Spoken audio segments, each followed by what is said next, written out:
మొన్న జరిగిన అసెంబ్లీ ఎన్నికల్లో ప్రజలకు ఇచ్చిన హామీ మేరకు రాష్ట్రంలో అధికారంలోకి వచ్చిన కాంగ్రెస్ పార్టీ ఇచ్చిన హామీలో భాగంగా మహిళలకు ఆర్టీసీ బస్సులో ఉచిత ప్రయాణ సౌకర్యాన్ని మహాలక్ష్మి పథకం ద్వారా అందించింది. అది నిన్నటికి 200 కోట్ల మహిళల్ని తమ గమ్యస్థానాలకు చేర్చింది. దాని ద్వారా 6,680 కోట్ల రూపాయలు రాష్ట్రంలోని మహిళలకు ఆదా అయ్యాయని, అందులో భాగంగా నేడు నారాయణపేట జిల్లా కేంద్రంలోని ఆర్టీసీ బస్టాండ్లో ప్రభుత్వం తరపున మహాలక్ష్మి పథక సంబరాలను ఏర్పాటు చేశారు.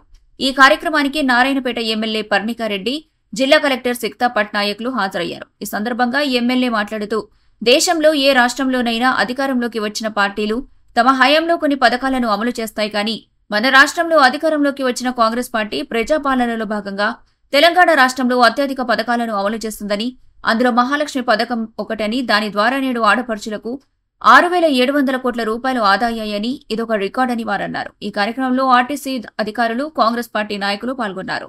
మహిళలకు అందరికీ కూడా కృతజ్ఞతలు తెలుపుకుంటూ, ఎందుకంటే దీంట్లో ఆర్టీసీకి దాదాపు 6,000 పైన కోట్ల లాభం అనేది మన గవర్నమెంట్ ద్వారా. మీరు బస్కి పైసలు, ఈరోజు మహిళలు బస్కి పైసలు ఇవ్వట్లేదు, కానీ ఆ బస్ పైసలు ఇచ్చేది ప్రభుత్వం ఆర్టీసీకి చెల్లించబోతుంది. అంటే దాదాపు 6,000 కోట్ల పైన పైసలు అనేవి మన ప్రభుత్వం ఇప్పటికీ ఆర్టీసీకి చెల్లించడం జరిగింది, మహిళలకు ఉచిత ఆర్టీసీ బస్ ప్రయాణంతో. మన నారాయణపేట డిపోలో దాదాపు 1,00,00,000 మంది పైగా, 1,40,00,000 మంది పైగా మహిళలు మన నారాయణపేట డిపోల నుంచి ఈరోజు ప్రయాణించిందంటే అది మామూలు నంబర్ కాదు. దాంతోపాటు అంటే నంబర్ మహిళలది ఇంతకుముందు ప్రయాణం కంటే ఇప్పుడే ఎక్కువైనట్టుంది ప్రయాణం, అవునా? కానీ ఒక్క విన్నపం నా తరపున ప్రతి దగ్గర చెప్తున్నా, ఇక్కడ కూడా చెప్తున్నా, ఇంట్లో చెప్పకుండా బస్సులు ఎక్కకండి మహిళలు. మా అన్నలకు చాలా కష్టమవుతుంది పాపం. ప్రతిసారి ఎక్కడున్నా ఇంతకుముందు పైసలు అడగాలంటే ఆయననే అడిగిపోతుండే, ఆయనకు తెలుస్తుండే. ఇటు ఫ్రీ బస్ అయ్యేసరికి ఉట్టికే ఎక్కుతున్నారు, ఉరుకుతున్నారు.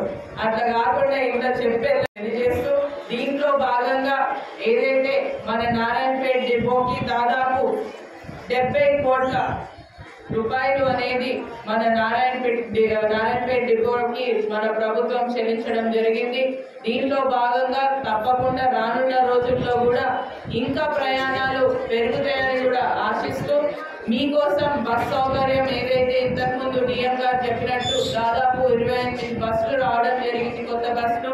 ఇంకా అది కాక మహిళా సంఘాల ద్వారా కూడా బస్సులు అనేవి కూడా తీసుకోవడం జరిగింది. మన దామరగిద్ద మండలంలో ఒక మహిళా సంఘం ద్వారా ఆధ్వర్యంలో నడుస్తున్న బస్సు, వారు 36 లక్షలకి కొనుగోలు చేసిన బస్సు ఈరోజు ప్రతి నెల ఆ మహిళా సంఘాలకి దాదాపు 69